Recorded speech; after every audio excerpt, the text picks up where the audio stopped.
आप इधर देख लीजिए, मुझे मेरे पुरुष साथी भी यहाँ पर दिखाई दे रहे हैं, लेकिन किसी के सर पर आपको कोई कपड़ा नहीं दिखाई दे रहा है, किसी का कोई घूंघट दिखाई नहीं दे रहा है। तो क्या आज हम ये कह सकते हैं कि परम पूज्य बाबा साहब ने संविधान के अंदर जो पहला अधिकार दिया, समानता का अधिकार, क्या हम समान हैं? बताइए मुझे, क्या हम समान हैं? एक तरफ तो पुरुष इतने स्वतंत्र तरीके से बैठे हैं कुर्सियों पर, लेकिन वही मेरी मातृशक्ति गोद में बच्चों को लेकर घूंघट धारण करके बैठी है। तो क्या ये समानता है? बताइए मुझे, क्या ये समानता है? और क्या हम अपने आप को इस आधार पर बाबा साहब का अनुयायी कह सकते हैं?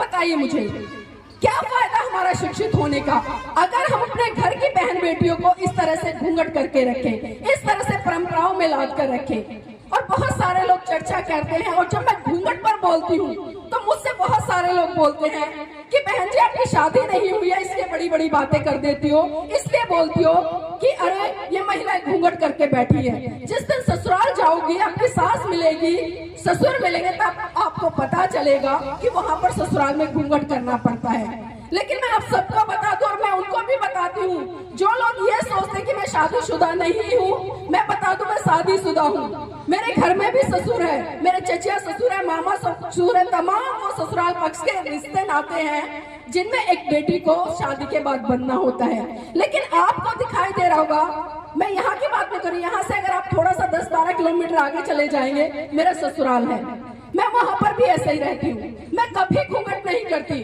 और जो लोग घूंघट को इज्जत से जोड़कर देखते हैं, क्योंकि खासकर मैंने महिलाओं को ही कहते हुए सुना है कि अरे बेटी है, ससुराल चली गई है, घूंघट तो करना पड़ता है, और घूंघट इज्जत का प्रतीक होता है। मैं उन लोगों को बता दूं कि जो लोग घूंघट के पक्षधर हैं और जो लोग घूंघट को इज्जत से जोड़ते हैं, तो जिस तरह से महिला के घूंघट करने से घर की इज्जत बढ़ती है ना, तो मैं कहती हूँ पुरुषों को भी घूंघट कर लेना चाहिए, इज्जत डबल हो जाएगी। अब बताइए कितने पुरुष घूंघट करेंगे? अब पूछिए आप इनसे, कितने पुरुष घूंघट करेंगे? शायद एक भी ना करे, शायद एक भी नहीं करेगा, क्योंकि कहीं ना कहीं हम मानसिक गुलामी तो को आज तक झेलते आ रहे हैं, आज तक हम रूढ़िवादी परंपराओं का निर्माण कर रहे आ रहे हैं, और ये बोलते नजर आते कि पीछे से चली आ रही है। अरे पीछे से तो बहुत कुछ चला आ रहा है, क्या जो पीछे से चला रहा है आप उसको आज भी मानोगे?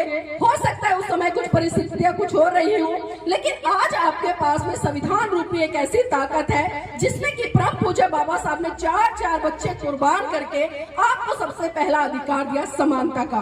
और एक चीज और देखिए, अगर यहाँ पर घूंघट को इज्जत से जोड़ा जाए या शादी के बाद बहू के संस्कारों से जोड़ा जाए, तो शादी के बाद जब लड़की अपने ससुराल में जाती है तो क्या होता है?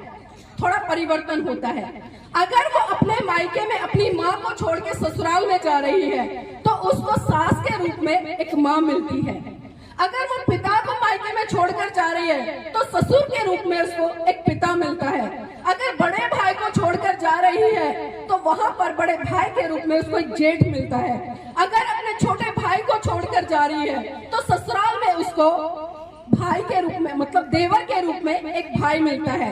अगर अपनी बहन को छोड़कर मायके में जा रही है तो ससुराल में उसको बहन के रूप में एक ननंद मिलती है। अब बताइए क्या सिर्फ रिश्ते बदलने से ये मान मर्यादा या घूंघट इसका महत्व बढ़ जाता है? शायद नहीं बढ़ता, मेरी दृष्टि से नहीं बढ़ता, मुझे आपका पता नहीं है। लेकिन मैं साफ साफ आपको बता दूं कि घूंघट ना तो इज्जत का प्रतीक है, ना ही मान मर्यादा का प्रतीक है। अगर मैं इतना लंबा घूंघट निकाल लूं और उसमें से अच्छी अच्छी गालियां देती रहूं तो क्या बताइए वो मान सम्मान है? क्या वो मान सम्मान है? क्या वो इज्जत है?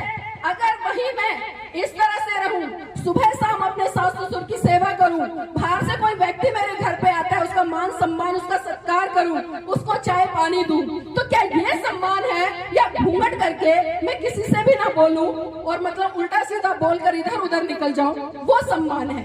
बताइए मुझे, क्या घूंघट इज्जत का प्रतीक हो सकता है? आप खुद बताइए महिलाएं मुझे। देखिए अब भी करके बैठी है, चाहे तो आपको समझ नहीं आ रही है मेरी बातें, या फिर आप उसको व्यवहार में उतारना ही नहीं चाहते हैं, क्योंकि कब तक आप इस गुलामी रूपी घूंघट से बंधी रहेंगी?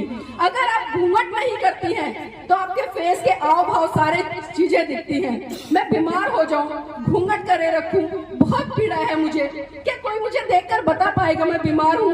अगर वही मैंने घूंघट नहीं कर रखा तो जो मेरे चेहरे पे पीड़ा के भाव आएंगे, जो दर्द के भाव आएंगे, सामने वाला देखकर तुरंत पहचान लेगा कि भाई कुछ ना कुछ पीड़ा है, कुछ ना कुछ परेशानी है, तो आपकी उस परेशानी का समाधान भी करेगा।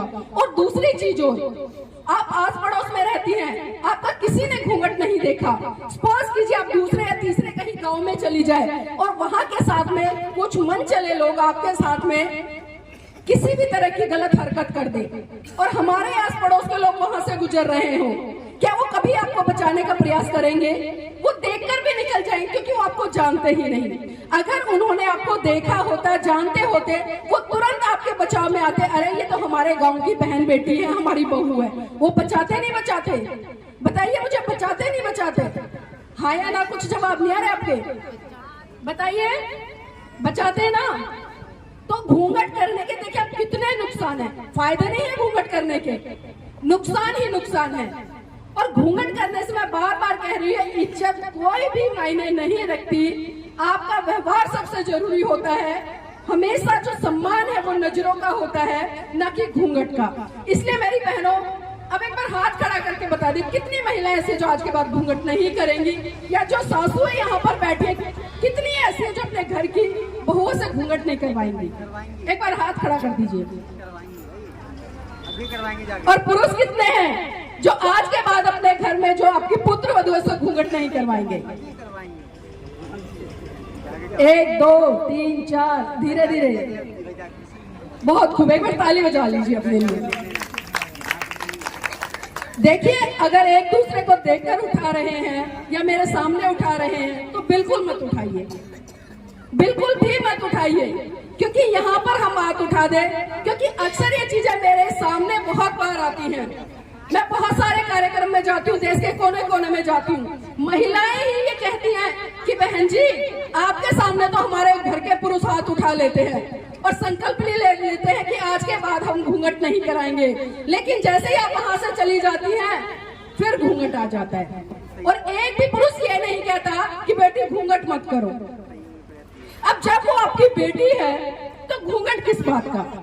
और एक चीज और देखिए, जब हम अपने बेटे के लिए लड़की को देखने जाते हैं तो सबसे पहले कौन जाता है लड़की को देखने के लिए? कौन जाता है? आपसे पूछ रही हूँ, बताइए। ससुर जाएगा, मतलब लड़के का पिता, जेठ जाएगा, या उसके जो भी बड़े मामा चाचा ताऊ ससुर हैं वो जाते हैं ना देखने के लिए, और उसको बड़े अच्छे तरीके से देख के आते हैं। उस लड़की को चलाएंगे, उठाएंगे, आगे से पीछे से हर तरह से मतलब देखते हैं, देख के आते हो ना। फिर उसके बाद उसका रोका करने के लिए जाते हैं, तब भी ये लोग जाते हैं, उसको फिर देख कर आते हैं। फिर बारात लेकर 300-400 लोग जाते हैं ढोल लंगाड़े के साथ में, उसको फिर देख के आते हैं। फिर उसको अपने यहाँ पर लाने के बाद बहुत बड़ा एक रिसेप्शन पार्टी करते हैं, स्टेज पे उसको साज संवार कर बिठा देते हैं, तब पूरा गांव उसको देख लेता है, सारे रिश्तेदार उसको देख लेते हैं। अब मुझे एक बात बताइए और खुद सोचिए कि जब आप अपने बेटे के लिए लड़की देखने गए तब आपने उसका मुंह देख लिया, रोका करने गए तब उसका मुंह देख लिया, बारात लेकर गए तब उसका मुंह देख लिया, और जब बारात वापस आपके घर आ गई, जब आपने रिसेप्शन पार्टी की तब उसका मुंह देख लिया। अब मुझे ये बता दीजिए कि ऐसी कौन सी आफत आ गई या ऐसी कौन सी कमी रह गई कि फिर आप उसका 2 गज का घूंघट निकलवा देते हैं? क्या ये बात सही है? सही है? जिसको मान सम्मान करना होगा ना वो बिना घूंघट के भी कर लेगा, और जिसको नहीं करना होगा चाहे आप कितना ही लंबा घूंघट करा दीजिए। मैं देखती हूँ गलियों में कई बार लड़ाई झगड़ा होता है, बहू इतना लंबा लंबा घूंघट निकाल लेती है और सास ससुर को खूब गाली देती है। बताइए काय का घूंघट, काय की इज्जत, काय का मान सम्मान? तो आप इन सभी चीजों से बाहर निकलो। और सही रूप में मैं यहाँ पर बहुओं से भी कहती हूँ, क्योंकि मैंने ये भी चीजें कहीं ना कहीं व्यवहारिक तौर पर देखी हैं, बहुओं को जब छूट मिलती है तो उसका नाजायज फायदा भी वो उठाती है। जिस तरह से आप अपने पिता का सम्मान करती हो उसी तरह से आप अपने ससुर का सम्मान करो, जिस तरह से आप अपनी माँ का सम्मान करती हो, उसी तरह से आप अपने सास का भी सम्मान करो। जिस तरह से आप अपनी बहन से प्यार करती हो, उसी तरह से आप अपनी ननद से भी प्यार करो। जिस तरह से आप अपने भाई से प्यार करती हो, उसी तरह से अपने देवर से भी भाई के रूप में प्यार करो। जिस दिन इस तरह से बहुओं ने शुरू कर दिया और ससुराल पक्ष ने उसको बहू न मानकर बेटी मानना शुरू कर दिया, तो मैं कहती हूँ सारी रूढ़िवादी परंपराएं एक झटके में खत्म हो जाएंगी। लेकिन जरूरत है इन परंपराओं से बाहर निकलकर आने की। एक बार महिलाएं साथी हाथ खड़ा कर लें, सभी